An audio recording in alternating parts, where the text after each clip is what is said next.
Series prediction, man. Who you got?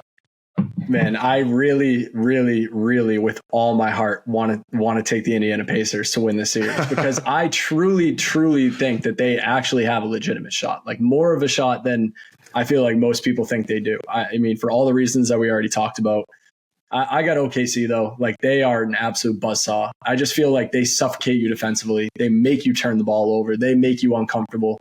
They make you play their game. And even though the Pacers could probably play their game as well as any team that OKC has faced this year, I just feel like at the end of the day, OKC's defense is a little too much for anybody to handle.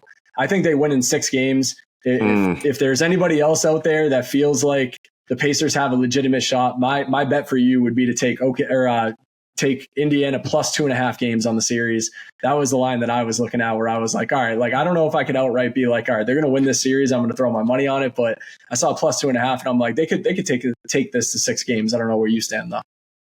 I'm with you right there, man. I guess as we're just locked in, I had the Thunder winning this series, or I have the Thunder winning this series in 6 games. I think that ultimately they just are too much.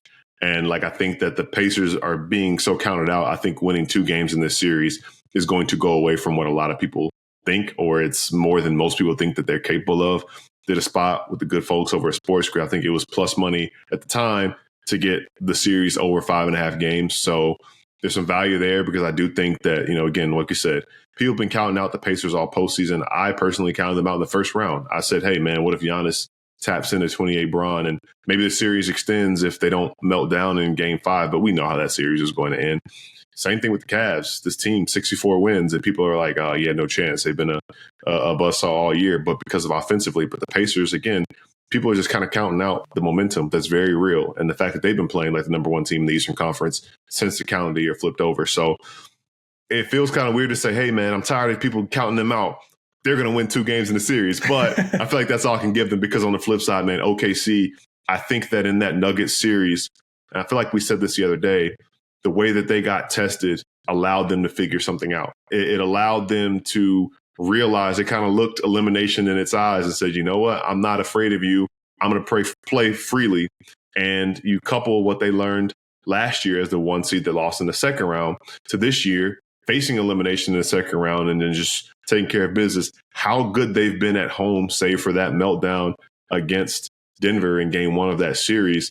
And all those things kind of factor in the fact that they have the best player in the series. And I don't know if Indiana has an answer for that. It leads me to think that OKC is just going to be too much. So I'm really excited. I'm sure we'll revisit this as the series goes on and we'll look really smart for being right on point, or the Thunder will make us look wrong, or Pacers will tap into 2011 Mavs and pull a Rick Carlisle 2.0 again. So it'll be interesting to see how that plays out. Thanks for checking out NBA Sound System Canada on YouTube. If you haven't already, make sure to subscribe below and find us wherever you get your podcasts. And on Instagram, we have weekly episodes and bonus content throughout the week. Thanks for checking out NBA Sound System Canada on YouTube. If you haven't already, make sure to subscribe below and find us wherever you get your podcasts. And on Instagram, we have weekly episodes and bonus content throughout the week.